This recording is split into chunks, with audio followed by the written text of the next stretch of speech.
What up? What up? What up? Welcome to another episode of 94 Feet with Coach JT. As usual, I need y'all to subscribe to the podcast, man. Hit that subscribe button. Leave some comments, man. Get the comments games up. Let me know what you're thinking. Give me some feedback on the guests, the interview process, the shows, how you feel. Also, visit the website, 94feetwithcoachjt.com. It's up right now. You get your announcements, you get your updates, you got your gear, you get your merch. Also, real quick, shout out to Let's Glam, man. Let's Glam with the t-shirt, man. Got a glam shop off of Arden Way here in Sacramento. Shout out to them. Taking care of your boy with a nice t-shirt, man. I love the t-shirts, of course. Again, appreciate your time. Subscribe. Leave a like in the comments, whatever you have to do, man. I appreciate you.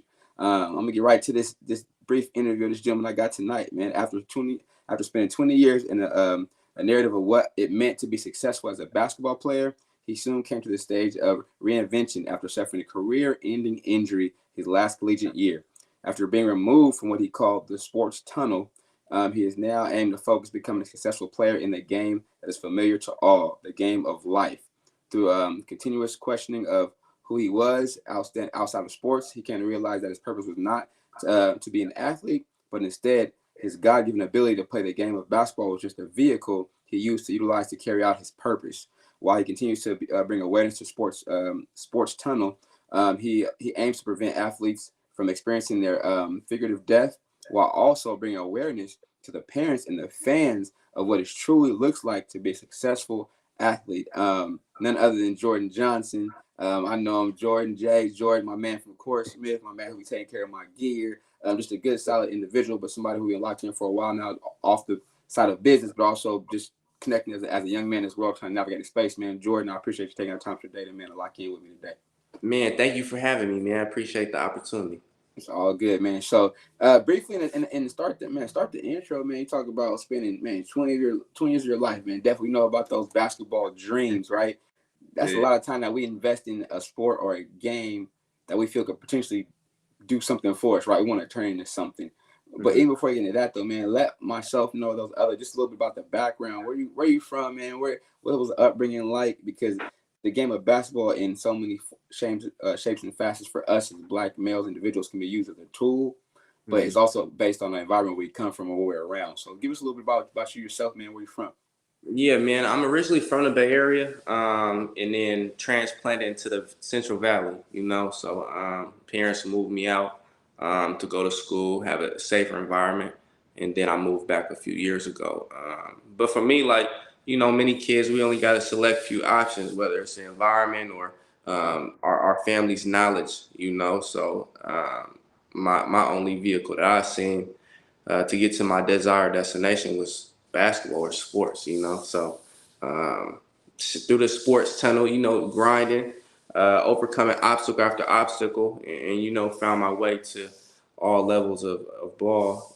Being high school, AAU, and college, and then suffering a career-ending injury my senior year of college. So, man, so growing up in the Bay, Central Valley area, who are some of the icons or legends or people in your neighborhood? You might have, again, we all have people we mentored our game after kind of want to be like. Or some people that if you remember them, I'm sure you do still, you kind of like, nah, that's me. I want to go out there. I'm doing these moves. I'm emulating these moves on a regular basis to work on my craft. Man, for me, honestly, when it comes to like neighborhood heroes or something like that, I really didn't have too many. For me, it was more them and1 mixtapes. One generation kid, huh? I'm off the and1 mixtapes, Okay. watching them and trying to move outside, in the front. And then AI, being a shorter guard, I had to emulate my game after a lot of shorter individuals who made it. So I would say AI and what mixtapes for real. But man, shout out to all the M1 guys, Hot Sauce, Alamo, the Legends, man. It was a professor, man. That was a big era. That was a big movement. If you was a hooper, you knew all about the N1 movement. Given it, I mean, as you know, right, you're seeing basketball at different levels. And I always ask the athletes this, no matter what sport would they do. Just as far as you, man, you say N1, but how much time, Jourdan, was you putting in? Was you like, okay, this is what I'm doing? Some people will play around with it, right? They think, we've been told you got to clock 10,000 hours, right? How much time was you out there getting it in during that phase? You was like, nah, this is it's hoop for me. Man, it was a lifestyle, just like with anything else. You spend all day at the gyms, you going to the park hooping, you walking with the ball in your hand. So I feel like back then we didn't really count that, 10,000 hours or how Mm-hmm. many hours we in the gym. We just playing because it was fun. It was something to do, and to keep our minds active and into something positive. That's what's up. I mean, I gotta ask this though, because right now, the Bay Area, Oakland is kind of not kind of it's going through some things. Already been doing stuff, but it's picked up the crime with the cars and stuff like that, and the safety. How comfortable are you out there in that environment, navigating your space, man, for yourself, for your family, for your people, though? But I mean, how is it? I know it can be kind of tough, knowing that's where you're from, want to see it do better, but or what are some things that we need to be doing, trying to be doing, man, to better that city out there, man, better that town. Man, I think kids a lot of times fall victim to the instant gratification of things Mm-hmm. around them. Um, but having more outlets for the young kids, Mm-hmm. even outside of sports, I feel like it's not too much to do. Mm-hmm. Whether it's like after school programs or um, just extracurricular activities for real. So I think kids hunt for that instant gratification, whether it's money, whether it's Mm-hmm. fun, and find themselves in a lot of troubles. So for me, I got a lot of cousins that's like high schoolers and middle schoolers, and they have a hard time finding that outlet. So either they in the house bored, Mm-hmm. nothing to do, and a stagnant mind or somebody's bored is destined for something crazy to happen. So I think it's Yeah. just finding those outlets. Yeah, man. I mean, it's like anywhere. I would hate. I mean, just being in education myself. Want to see kids do, and especially minority Black kids, do better, be safe, do productive stuff, man. Like you can be productive and have fun and be successful, man. That's just. I mean, it's just tough seeing it happen everywhere, not just there, but everywhere too, man. Knowing our kids can do better, and it's better. It should be better opportunity for them to do stuff, man. So I Yeah, just had to put that in the air, man. I think it's always go. It's one of the hottest things right now in Northern California, buzzing around and stuff like that. But it's like, man, it's like, what can we do? Or who else can we get to help support us in what we want to do and change, man? Because we can't do it alone. But we need, I mean, we need to get together and do something. You know, what I mean, it's again save our kids, man, save our businesses, stuff like yeah. that as well. Because we're the ultimate ones that are affected, man. Um, get into the high school part of the game, man. Before high school, come out of high school, man. Just give me a little bit about your high school career. Actually, give me some highlights, man. Where'd you go to school at? What was that like for you? Because I mean, for me personally, high school, I don't know about these kids now. I had one of the best times of my life in high school. I mean, won a lot of Yeah. games, but some of those friends are my lifelong friends. But I mean, I don't know if kids value high school as much now, high school sports as it Mhm. did when I was playing and when you maybe, but it was everything for us. It meant something to play at school down the street, school Yeah. from north south. You know what I mean? But how was that like for you? Man, bro, like I tell everybody, my sports journey was real unorthodox. So I went to like four high schools. Mm, Um, went to Modesto Christian, went to St. Mary's, went to Central Catholic.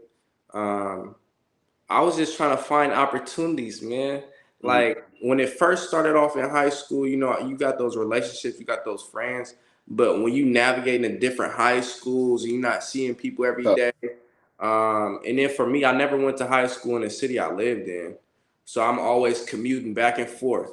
So, man, but overall, high school ball was fun for me because it's just you hooping, you still hooping, whether you have friends or not.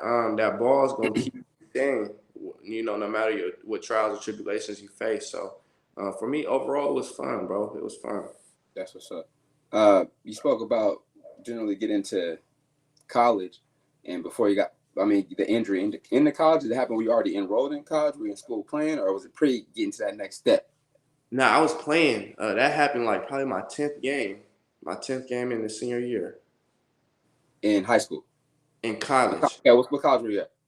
My last year I finished at William Jessup. Oh, okay. Oh, you were up in Rockville. Rocking Roseville. Yep, Okay, yep. so let's talk about the actual entry part in the. You said your last stop, or your we finished up at, because as we Mhm. know now, right? It's some move still. Was it the same factor of trying to find home, find comfortably, find playing time, something like that? How many colleges was it? How many stops did you make during that time? Bro, the same amount of stops. I went to A journeyman, a true bro, I journeyman, went to four different colleges. man. So out of high school, so I don't come from a family of hoop. So I Mm-hmm. was like first generation. So when it came to AAU, high school, college, my family was just helping me figure out, helping me navigate. So my first year out of high school, I didn't really have too many options. I was playing on a weak AAU team, and I had a few NAIA, but I wasn't trying to hoop at that Mm-hmm. level.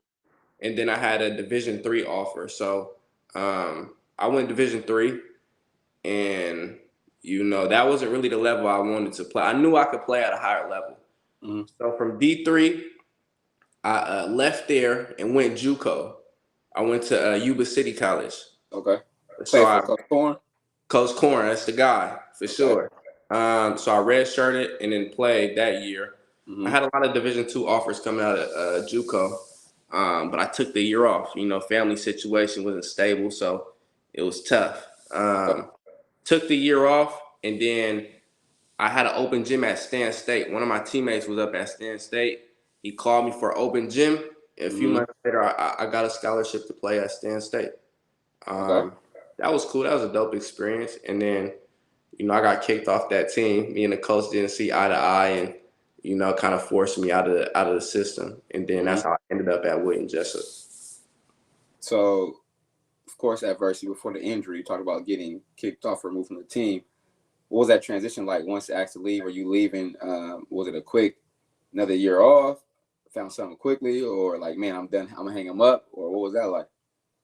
Bro, like I said, basketball is my only exit. So it's like I had to just find something. And at that time, you know how your clock starts running. I ran out of NCAA eligibility, so I couldn't play at the Division II level no more. So I think it was actually Coach Corn too. Coach Corn, I reached out to him. He helped me get an open tryout at William Jessup, and Coach V believed in me, and he gave me a scholarship to play for it in his system. Okay, so you get out to Rockland Road. What was that like for you? Even though I know you lived in Yuba, so I mean it's already different in Yuba a little bit. Yeah. To get to the city, but how was your transition to Rockland and Roseville? Bruh, I was living in so many cities, man, but I was just hooping. I wasn't really going outside and having fun. Half the time I was in a relationship. So it was just going home, going to the gym, going to class. Like, it was simple. Yeah, that's what's up. You talk about going to your 10th game. What happened? Man, I was it's so crazy because I was having a great preseason, bro. Like, I was having a lot of standout games. Had an overseas agent started to gain interest in me after playing in Florida.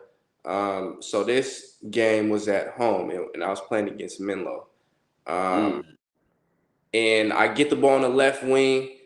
The shot clock has 10 seconds on the board, and I'm ready to go get a bucket. So I penetrate to the key. I drive downhill, and I try to use the momentum of the defender against them so I can pull up for a mid-range, right? So as I get to the free throw line, I plant my right foot, and like the doctors say, when I planted, my femur broke through my hip socket. It sounds terrible. Crazy. Eesh. Yeah, so it was ugly. And you go down your last year. Like right then and there, you knew like what? It's over. What you thinking? Bro, I was saying it over and over. I'm like, bro, it's over with. It's over. Because I felt like a pop in my hip, and I just couldn't walk, couldn't do nothing. I'm like, oh, yes, over. That's tough. Overall, bro, just mentally, just to get to that realization of that, how tough, how hard was that on you? Man, 12 out of 10.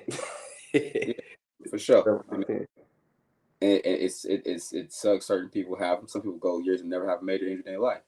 And that's just tough, man. But still, to come back, we have to be able to walk. What was that like? What was that trend? Because I mean, you can't just not do nothing. You got to get back to at least being able to mobility and move. What was the PT like? What was the bounce back like just to be able to walk and move again? Bro, that was probably one of the biggest obstacles in my life, bro. Like, really learning how to walk, how to take one step after the other. Like, we take things for granted, and walking is one of them, bro. So it was frustrating. You got to depend on certain people to help you. You can't even pull your pants up, put your socks on. Like, it's crazy, bro. So yeah, that was tough. So if you're willing, if you may, you gotta. I mean, I would say who were some people that was around to help you, stuck with you? Because I mean, at some time we all need somebody, man. So we gotta give people a little love. Because without that extra help or somebody helping me pull these socks on, pull these hoop shorts up, I'd have been stuck in the bed somewhere chilling, man. Yeah, facts. My pops was around, my mom's was around. At that time, I was in a relationship, so shout out to that person for being there during that time. Yeah. And then just my own willpower too, and then ultimately God, bro. Ultimately God, for sure. Yeah, man. Hold on, let me grab this real quick.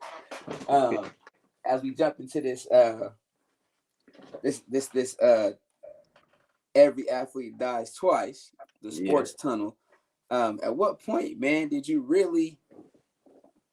Because how old are you, man? You ain't that. You're not that old, bro. How old I just turned 27 recently. Oh yeah, you man. All right.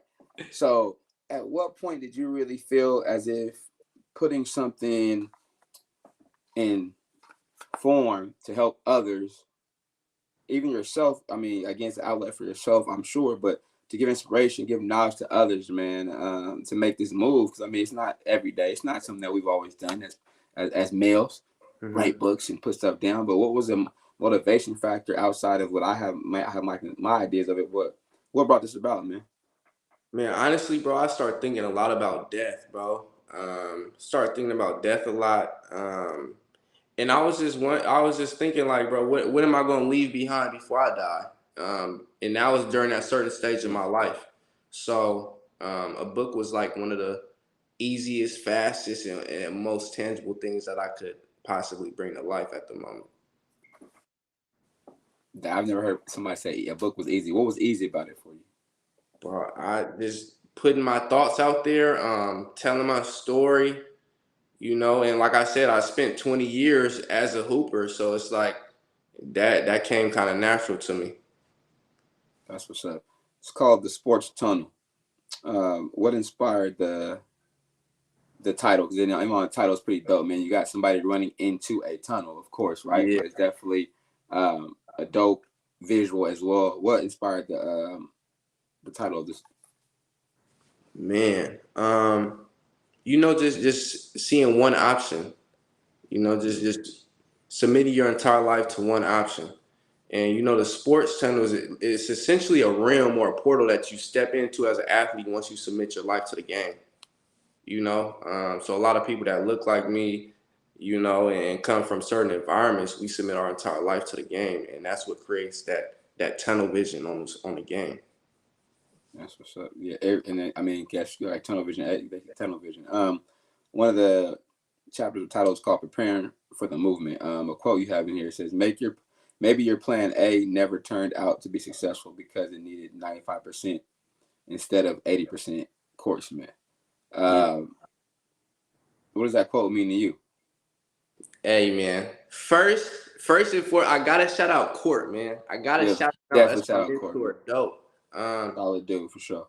But that quote to me is basically like once you lock in on something, go all in, believe in yourself, because once people start establishing plan Bs, they get this mindset that they have something to fall back on, which kind of hinders them from achieving greatness. From my perspective. That's what's up. Got another one. I'm not gonna give too many gems out of here, but I'm gonna give them some. Man, they gotta get the book for yourself. The stress of being a diamond. Everybody comes to a point in their life when they want to quit, but it's what you do at that moment that determines who you are. David Goggins. That one, man. What's that? How's that hit home for you? Man, I feel like your life is going to turn out depending on how you navigate the trials and tribulations. A lot of people like to become victims of their circumstances or their situations. And a lot of people use those circumstances and situations to build character and build resilience and push them further into their goals. So that's what I take from that. All right, I gotta read this last one. This one just stuck out to me. I was like, dope. I mean, I use it all the time. Closed mouths don't get fed. Communication is power. Those who have mastered it effective use can change their own experience of the world and the world's experience of them. all behaviors and feelings find their original roots in some form of communication. Tony Robbins, man. That one even for me is like the quote itself, "Close my door, get fed," but just the saying. But that quote, what he said after that, is just like that's pretty deep, man. What for you hit home with that quote that make you put it inside of this? Man, bro, communication is something I'm still working on.